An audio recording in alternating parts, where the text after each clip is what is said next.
here with Brickcaster. We have Justin, Anthony, Jesse, and Carl. We're going to run an interview before our April 18th show, which includes Brickcaster, Darling Decay, Dissection of Spirit, and Six Deep. So here we go. Okay, guys. It's commonly known that local bands don't make a hell of a lot of money to perform. What keeps you guys playing consistently? Love of the game. Yeah. Yeah. It's just, I didn't join to make no money. Yeah.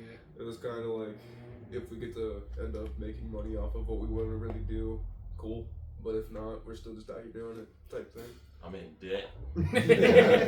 To do it, basically. Yeah. So the money's really just a plus for you guys. It's really just playing music that you do it for. Yeah. The money's just to offset some of the costs, really. Yeah, for sure. We often just put it back into it. When did you guys first become Brickcaster, and where did that name come from? I got it. Yeah. You got it. Alright, so we joined up like last year, like right before Christmas or right after Christmas. And then we couldn't figure out a fucking name for ages. Yeah, we went through a lot of names. Shout out Help It, Kyle at Help It. Yeah, Kyle, He hit us with the recommendation for Brickcaster early on, and then we kind of just wanted to find a name still, and so many names that we... Gunplay. Yeah, that was fun. there's a bunch of options. There's Gunplay, Tease Pick, Dog Back, Dog yeah, Dog Tooth, Tooth. Yeah, a whole of bunch of working different names. ones. Shout out Dog Surgery. Oh yeah, dog surgery. Yeah. Dog surgery. Dog surgery was something. Yeah, Yeah, Dog it was surgery. Kyle from Bagger's decision.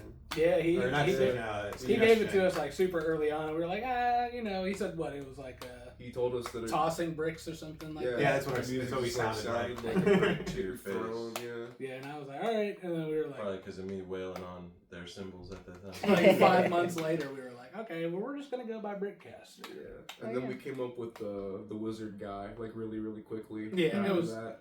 right after ACAB the Yeah, Wise. Cab the Wise is what we call him. Hell yeah. All right. Well, since entering the local music scene, how have you guys, how have the more established bands received you? Has the scene been welcoming to you guys? Very Yeah. much so, yes. Yeah, I'd say so. A lot of our like early friends we've made in the scene were people from bands like Daggers, Nervous Aggression, Horigami played our first show with us. This band Untoward, they're members with like this really sick death metal band Castrator. Immolation. Yeah, Immolation as well. Oh man, they played our first show with us too. Very welcoming. They tour across the world and shit. Yeah, they just I'm played pretty with sure Obituary recently, I think. Yeah. Oh, wow. They got an Yeah. upcoming tour with Obituary, yeah. Yeah, it's gonna be a Yeah, it's simple. insane that they're people like have been very nice to us, very welcoming. super heavy hitters, and they opened for us. Yeah, that's what Yeah. I'm saying. Wow. Like, they let Yeah, we us were like, hey, would you open headline for our us? They're like, first yeah, show. absolutely. Yeah. That's incredible. Yeah, it was Made it insane. West Side Bowl. They've been nothing but awesome. Well, all artists are in a state of constant change and improvement. What do you guys see as your next big improvement as a band, and what goals are you guys working towards? We're trying to get an EP recorded. Yeah. Oh, Yeah, that's our next big thing is getting an EP off the ground. Mm. We have a demo out right now on all platforms. Shout out Asher Oh yeah, from Revere Revere for sure. Big shout for out to all the guys getting us in there. recorded out there. They played a bunch of our earlier shows with us too. More like high energy, fun early shows were with Revere for Yeah, sure. probably our best show. Yeah, honestly. they're a great band. They're real fun to play with. And Asher is super young, super talented. Yeah, in he's what only he does. he's only He's like 17. Well, he's amazing. 18 now. He And just he's out here He's putting finally out, 18. He's finally legal. but He's out here putting out like solo death metal projects and shit that sound like five guys. He's crazy. Wow. yeah, it's insane what he does out there. Is there any prospective date for that upcoming EP, or is it in the works?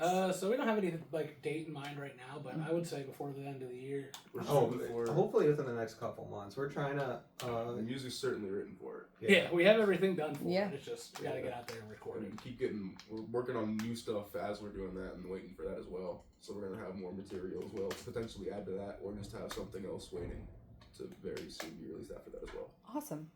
So what bands and artists made you want to start practicing in general? Like what made you learn the drums? What made you learn guitar? What made you start learning vocals? I took like a huge hiatus from playing music, from playing I can only play the drums. I cannot play anything else. So for me, it was throughout school I learned how to play, but like Chris Adler from Lamb of God, that's what for me I was like, damn, I could kind of do some shit like that, and it was just super inspirational to me to listen to like earlier Lamb of God and how he played. That was definitely for me like huge. I could see myself doing it from listening to that kind of shit. But it never really. It still to me is kind of surreal that I'm actually in a band playing music, like playing live shit. I started playing music real young. I was in orchestra with playing violin when I was in like 4th, 5th, 6th grade. I definitely told you guys that. That's just there's nothing to it. Like then I started playing bass. Started playing in like punk bands, metal bands in high school. Took almost a decade off before I started getting back into it. Shortly after I started getting back into it, I found these guys and playing with it. But like early inspirations, I mean, a lot of like classic rock and punk. My all-time favorite bassist is Matt Freeman of Rancid. Great man. Fucking learned a bunch of his bass solos. So really what got me into playing like heavier, faster bass, that kind of stuff. Definitely not what I do now, which is weird. When I was little, the first like metal stuff that I guess I listened to sounds very different than what we do now. I was listening to like Avenged Sevenfold's first like stuff where they were like still screaming and stuff like that. Yeah. So I guess like Southern California like metalcore kind of stuff. Yeah. Which I guess we kind of like, I don't know, I don't even really know what genre we are, quite frankly. We called like hardcore stuff like that. We were like heavier, so we kind of like lean towards like beat down, but we kind of like cover a lot of ground. But you'll just listen to like Avenged Sevenfold and like Cradle of Filth, like really like mallcore kind of stuff for a while. That's what made you want to pick up the guitar. Originally, yeah, but I play like no solos now, which is the funny part. But then eventually I learned like new metal actually was a big thing for me. Yeah. Like all the 90s stuff. I'm only 24, so I was not around for it at all. But Gotcha. I listened to all of it in high school like I would have been. Like that was my shit for a while. Yeah. I like groovy, like makes people want to like jump type stuff. And then I got into like death metal and slam, and I'm like, oh, there's a heavier version of that. So I kind of got into that now, where I'm like corn, but like fucking peeling flesh. Yeah. Yeah. Feeling cool. Shucking it, if you will. What about you, Justin? Really, I did music all throughout like middle school, high school, but I played clarinet. I didn't do vocals at all. Didn't do any choir or anything like that. But many years of screaming in my car to a bunch of my favorite bands, and then sitting down with Anthony one day and being like, "Hey, I can kind of do we could try this out." And then here we are. Yeah. So. Yeah, well, clarinet definitely involves breath work. Definitely breath work. I definitely say too much. Did you guys, well, I guess we maybe already covered this. Did you guys start learning with the intention of being in a band, or did it start as a hobby? Did you guys ever really think that you would be in a band, or were you all just having fun with it?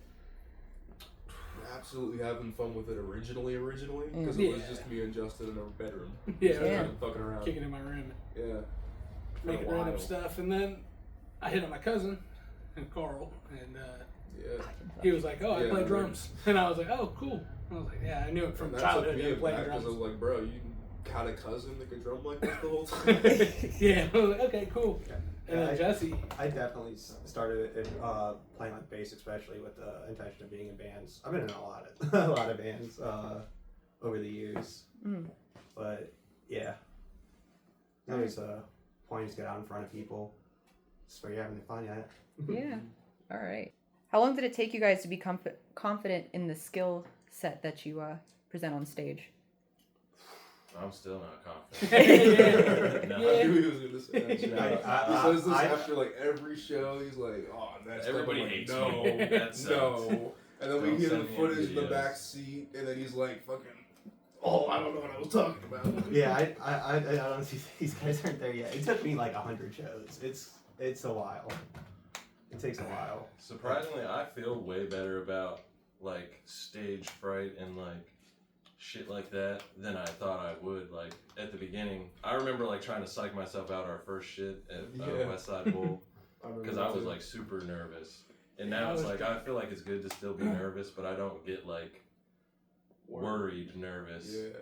Because you gotta maintain some like composure. Yeah, like a sense of like You're up. confidence anyway. Like I wouldn't say I'm not confident, but like you have to like you gotta like almost secretly still be confident anyway. Like you can't like speak a whole bunch of like, wow man, I hope I don't fuck that part up, and then sit there and like dwell on that in your head for the whole time, and then you get to that part and you're like thinking like, oh, I'm gonna fuck that part up. Like you kind of just gotta like be outside of your mind when you're playing is something that I've learned. If I think too much, I'm fucking up for sure. So do you guys feel like stage presence is a different skill set than the instruments or vocals that you guys are doing? Oh, yeah. That- Absolutely. That definitely, Yeah. it's a learning experience. Yeah, we want to get better at that for sure. Yeah, I learned hitting yourself in your head makes you throw up. Oh yeah, no, he's definitely learned that. Very He used to early be on, I with was fucking smashing the waffle microphone print. into my head, Yeah.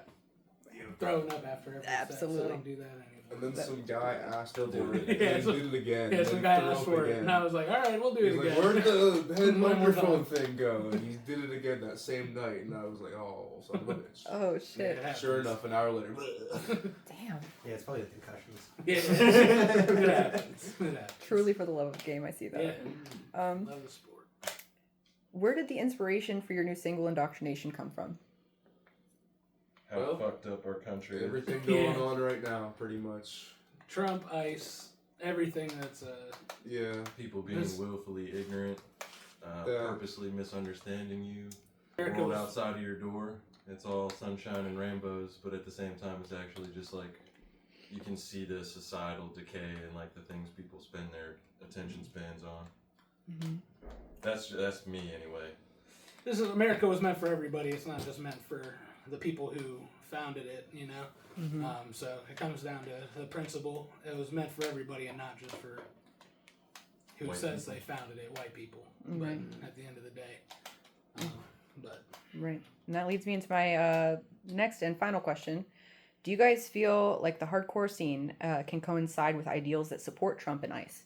No. Fuck I no. don't think that it no. should. I personally do not think that it inherently should. I think that hardcore is very, very closely tied to punk and punk rock. I think that those ethics and those ethos aren't inherently anti-right wing, but they absolutely are anti-fascist, anti-wrong kind of establishment. Definitely anti what's going on right now. Exactly. Mm. Don't Anti fuck with what's none of it. going on Ain't much right question now. about that. I don't think that it makes much sense to claim if you're in that and it's not coinciding with.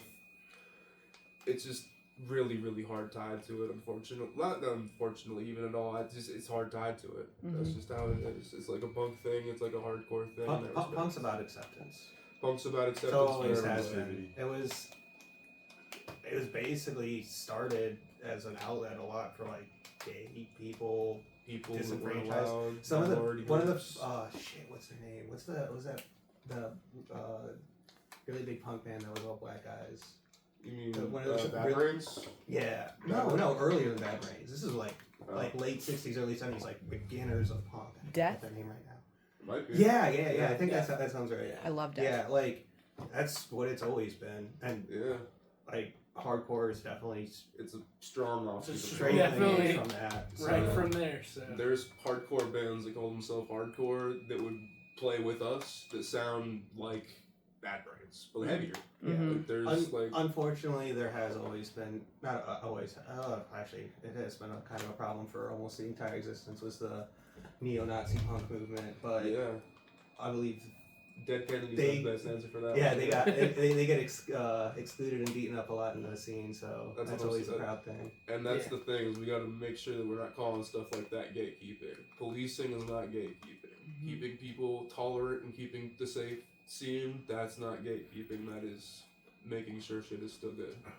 All right. Awesome. That's exactly the answer I was hoping for. I know I shouldn't be hoping for any answers, but okay. Thank the you guys obvious for. answer. Yeah. yeah, that's the only answer. Art has always been political. Yep. Art always imitates life. And there's a lot of shit going on, Mm-hmm. unfortunately, so we can't really not talk about that. I 100% agree. I'm glad you guys were comfortable answering that question. Oh before yeah, we- no, we stand on that. one. Absolutely. We Anti-fascist, used the very beat down we hardcore. use the ice imagery, like the anti-ice imagery. We can't not.